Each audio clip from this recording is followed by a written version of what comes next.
Maksudmu ini apa? Kok naruh kendil di pertigaan itu? Kalau kamu mau cari tumbal, jangan di sini. Jadi Lasmi itu keluar sambil teriak-teriak, tolong ono aku arep digawe tumbal. Dan Lasmi itu senyum sambil bilang, aku njogo arek iki arep digawe tumbal.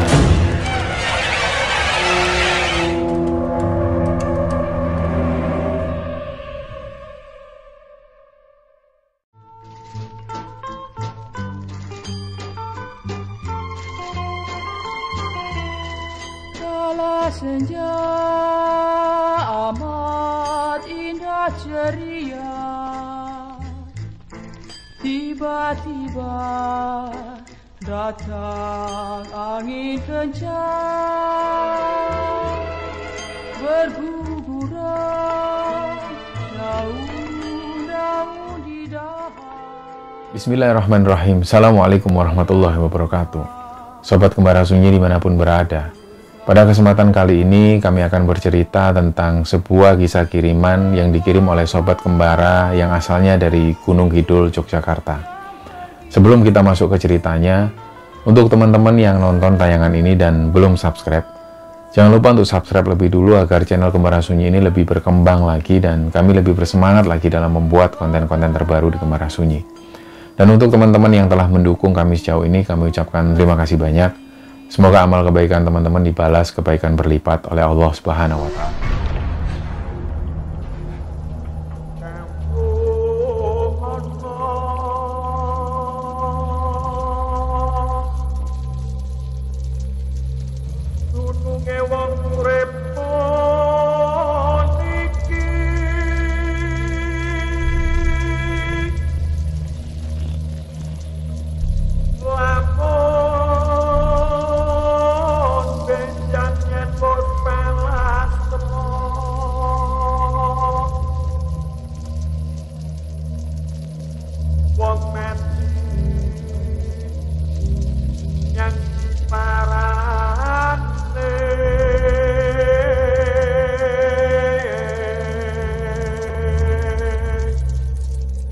Untuk cerita kali ini, pengirim ceritanya, yang ngirim cerita itu mengatasnamakan Bang Pelo.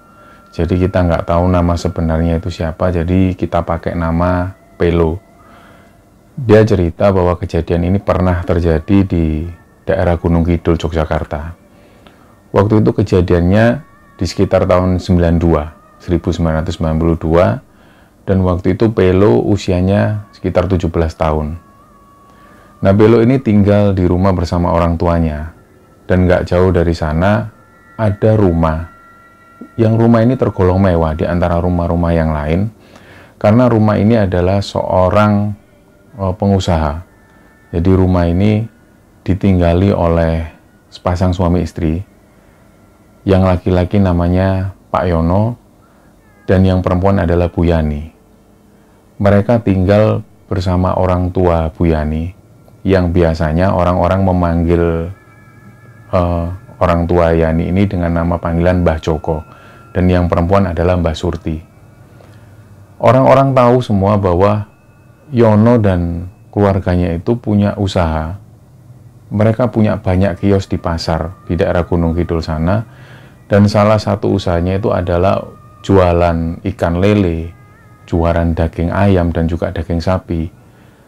Jadi setiap 1 tahun sekali, pasti mereka itu beli kendaraan pribadi ataupun juga beli truk. Pokoknya terkenal kaya keluarga ini. Jadi sehari-hari yang mereka lakukan, mereka selalu berangkat ke pasar, jualan lele dan lain sebagainya itu. Sampai pada satu ketika, ada satu orang, kita sebut namanya Pak Hari. Jadi Pak Hari ini setelah maghrib, beliau itu jalan-jalan di sekitaran desa. Di situ ada pertigaan, dan begitu Pak Hari ini lewat di pertigaan itu, dia nggak sengaja ngelihat ada satu kendil yang ditaruh persis di pojokan. Nah, kendil yang terbuat dari tanah liat itu, Pak Hari akhirnya curiga, ini siapa yang naruh kendil di pojokan? Akhirnya baliklah lagi Pak Hari itu, balik dilihat lagi. Ternyata semakin Pak Hari itu ngelihat, di dalam kendil itu kayak ada sesuatu. Dikeluarkanlah satu-satu. Ternyata ada rokok, ada kembang 7 rupa. Di situ juga ada uang yang dibungkus.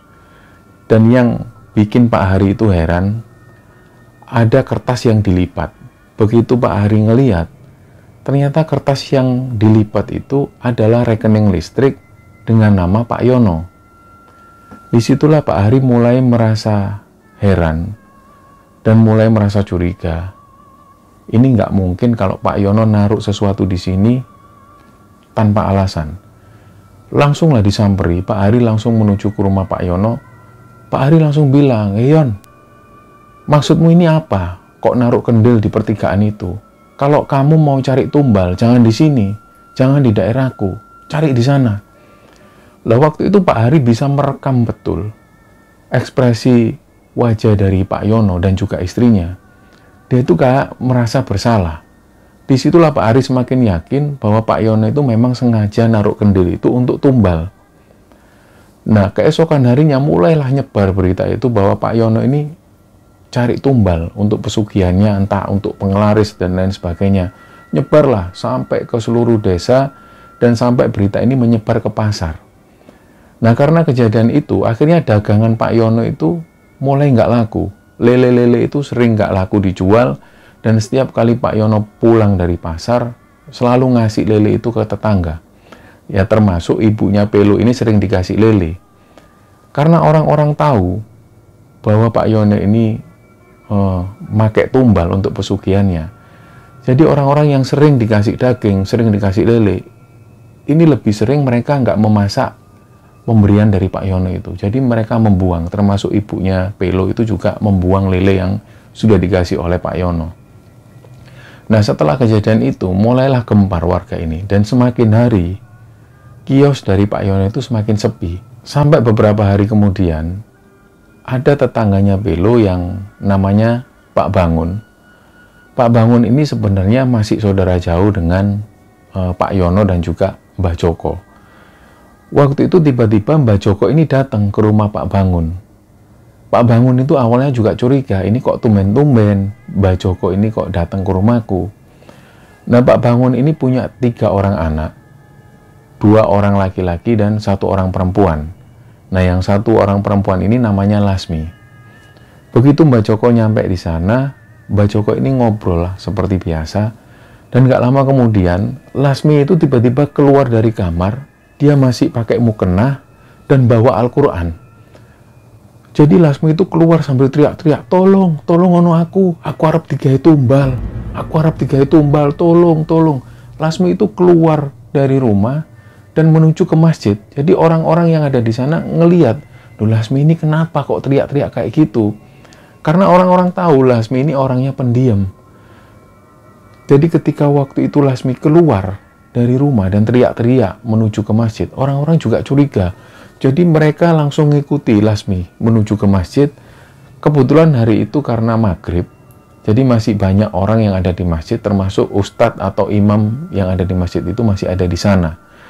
Jadi Lasmi terus teriak-teriak dan masuk ke dalam masjid. Nah, langsunglah ada satu ustadz di sana yang menghampiri, kamu kenapa Lasmi? Tiba-tiba Lasmi itu diam. Ditanya lagi oleh ustadz ini, kamu kenapa Lasmi kok tiba-tiba teriak-teriak?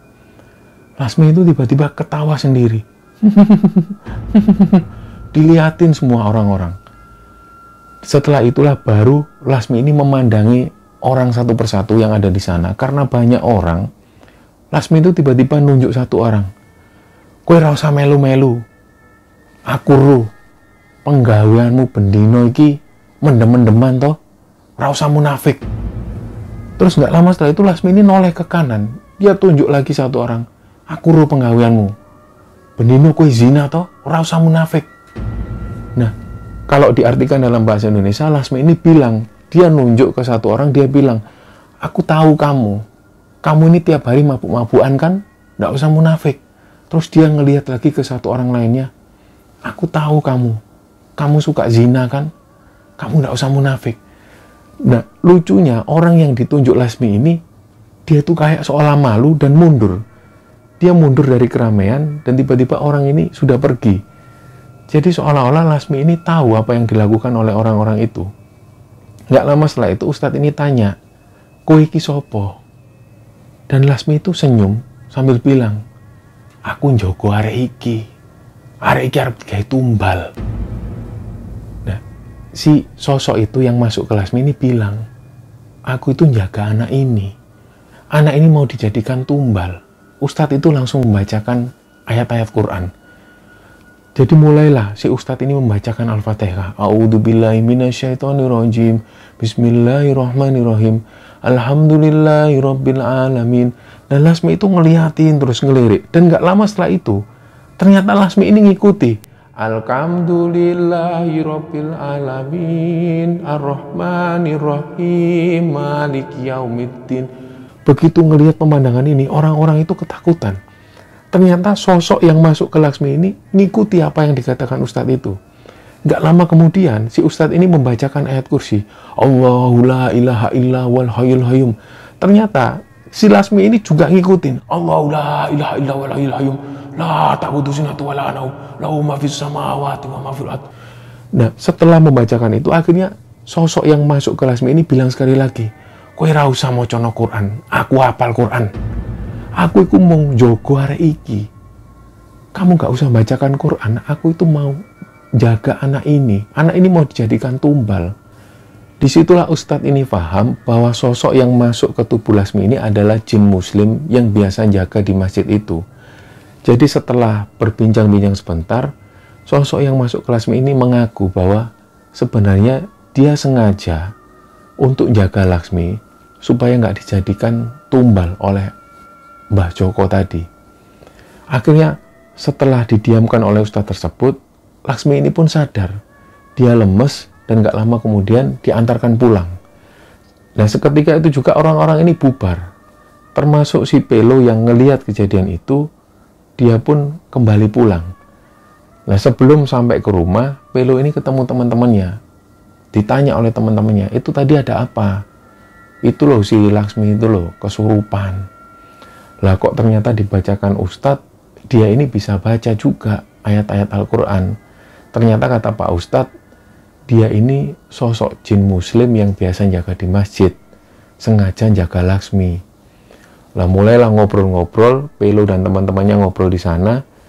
Sekitar jam 8 malam, Lasmi ini keluar lagi dari rumah. Dia teriak-teriak lagi, tolong ono aku harap digawe tumbal, tolong, aku mau dijadikan tumbal. Nah, Lasmi ini lari menuju ke arah selatan dan langsung menuju ke rumah Pak D-nya. Di rumah Pak D-nya itu, Lasmi ini sekali lagi bilang, "Tolong ono aku harap digawe tumbal. Aku nang kene wae, aku ora gelem mule. Kok mule aku dijadikno tumbal."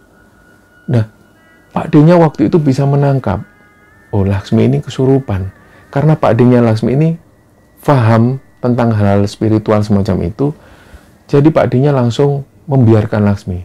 Lasmi dipersilakan duduk di sana, dan langsung Pak D-nya tanya lagi, "Kowe iki sopo?" "Aku iki sing njogo arek iki. Aku itu yang jaga anak ini. Anak ini tak jaga supaya nggak dijadikan tumbal." Nah, seketika itu juga Pak D-nya Lasmi ini megang kepalanya Lasmi dan nyoba nyadarkan Lasmi. Dari situlah Lasmi langsung lemes dan dia tertidur. Akhirnya lagi-lagi bubarlah mereka. Orang-orang bubar lagi. Ternyata di jam 10 malam ada orang-orang yang mendengar kalau Lasmi ini teriak-teriak sendiri dari dalam rumah Pak D-nya itu. Dia teriak-teriak, wah. Dan lagi-lagi orang-orang langsung berkerumun masuk ke rumah Pak D-nya Lasmi. Di situ orang-orang ngelihat Lasmi ini seperti kayak merayap dan matanya melotot kanan kiri.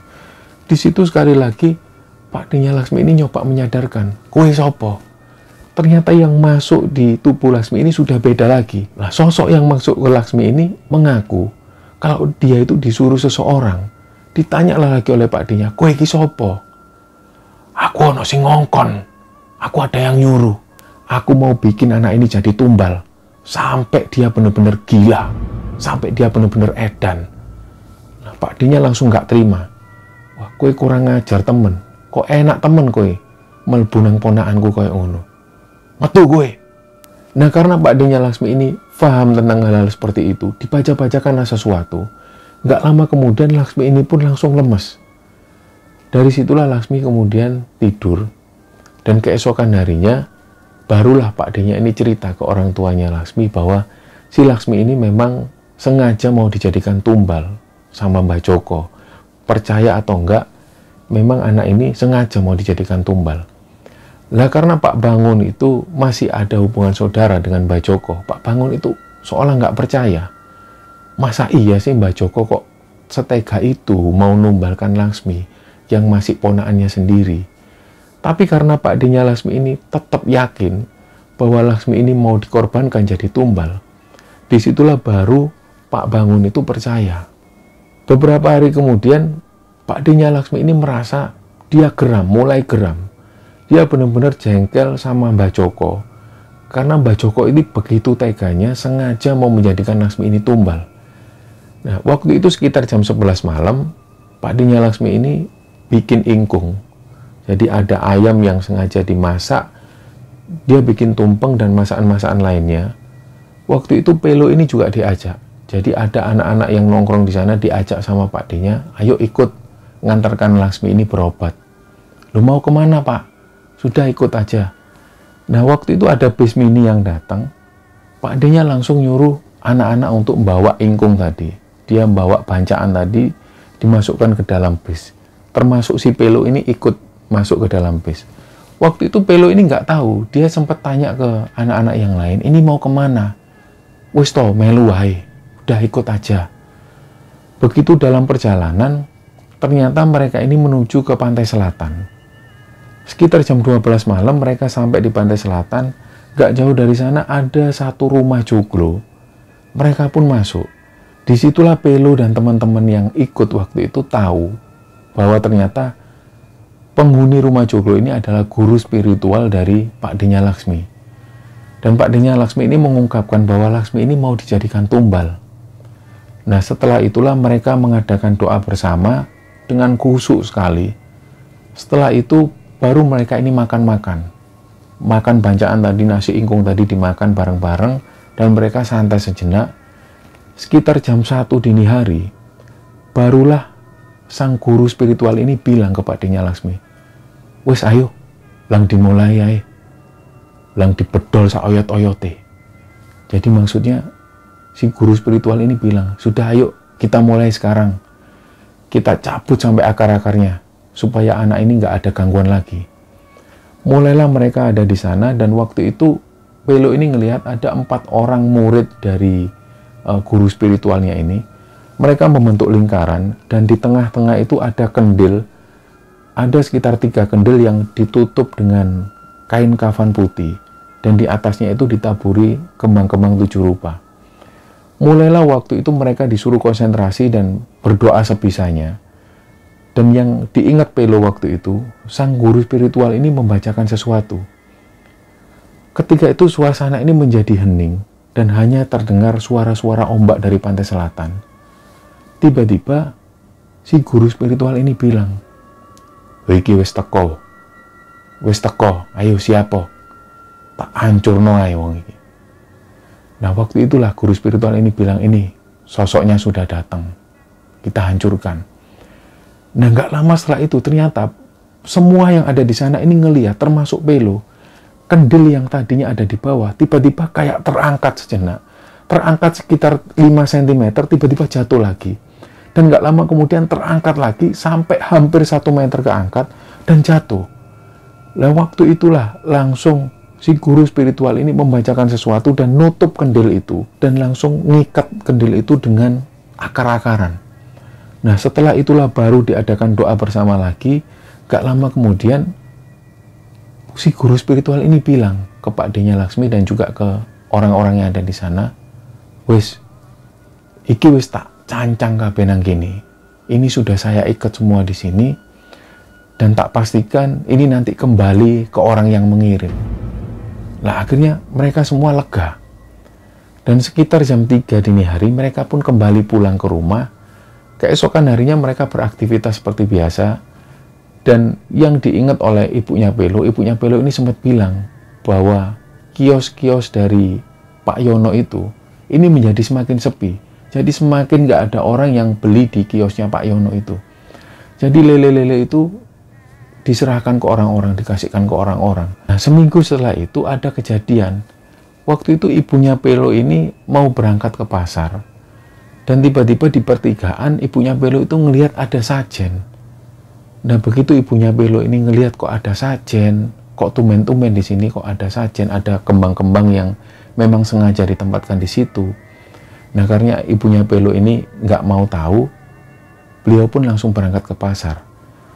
Setelah setengah jam kemudian, begitu ibunya Pelo ini kembali menuju ke rumah dan melewati pertigaan itu, ternyata begitu dilihat, sajen ini sudah nggak ada lagi. Nah, akhirnya ketika melihat kejadian itu, ibunya Pelo pun kembali pulang. Dia cerita ke Pelo bahwa ibu tadi ngelihat sajen di pertigaan. Begitu ibu ke pasar, pulang-pulang kok sajen itu sudah nggak ada. Lah Pelo menjelaskan ke ibunya, ya mungkin sudah diambil orang, Bu. Iya mungkin ya wis lah, nggak usah dipikiri.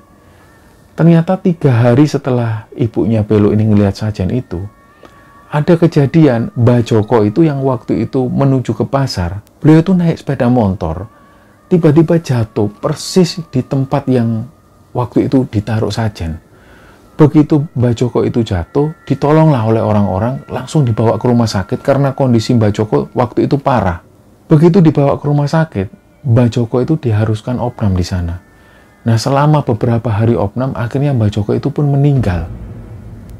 Setelah 40 hari Mbah Joko itu meninggal, barulah si Mbah Surti ini, istrinya Mbah Joko itu sakit-sakitan. Beliau itu sering kali mengeluh, badannya itu panas-panas, tolong aku kok kepanasan, awakku kepanasan, badanku ini panas, tolong aku mandikan. Terus mengeluh seperti itu. Dan kejadian itu terjadi berhari-hari berturut-turut. Mbah Surti itu selalu mengeluh badannya ini kesakitan. Nah, nggak berselang lama, 7 hari kemudian Mbah Surti ini pun meninggal. Setelah kejadian itu, orang-orang ini semakin bertanya-tanya. Berarti selama ini benar Mbah Joko dan Mbah Surti inilah pelakunya, dan juga si Pak Yono ini. Jadi kejadian itu terus-menerus sampai berbulan-bulan kemudian, karena kios-kios yang dikelola oleh Pak Yono dan istrinya ini semakin sepi, akhirnya kios ini pun tutup. Dan lama-kelamaan, 1 tahun kemudian, kios dari Pak Yono ini semakin banyak yang dijual. Begitupun juga yang sebelumnya Pak Yono ini punya banyak sekali tanah. Tanah ini banyak yang dijual karena untuk nutup utang-utangnya. Dan dengan kejadian itu, Pak Yono ini semakin sering bertengkar dengan istrinya. Dan saking seringnya bertengkar, sampai membuat mereka itu bercerai. Nah, setelah kejadian itulah, orang-orang ini bisa mengambil kesimpulan bahwa ternyata selama ini, apa yang didapat oleh Pak Yono dan juga keluarganya itu dari pesugihan itu. Dan dari situ warga desa juga semakin bisa mengambil hikmah bahwa kekayaan yang didapatkan dari hasil pesugihan, penglaris, ataupun tumbal dan segala macamnya, ini akan kembali ke orangnya sendiri. Dan akan membuat si pelakunya ini menderita di dunia, bahkan juga di akhirat. Nah, cerita inilah yang dibagikan oleh Bang Pelo yang asalnya dari Gunung Kidul. Cerita ini pernah terjadi di sekitaran tahun 1992. Kami mengucapkan terima kasih kepada Bang Pelo yang telah mengirim kisah nyata ini kepada Kembara Sunyi. Semoga kisah ini bisa diambil hikmah dan bisa diambil kesimpulan oleh teman-teman semua. Mohon maaf kalau ada salah-salah kata. Wassalamualaikum warahmatullahi wabarakatuh.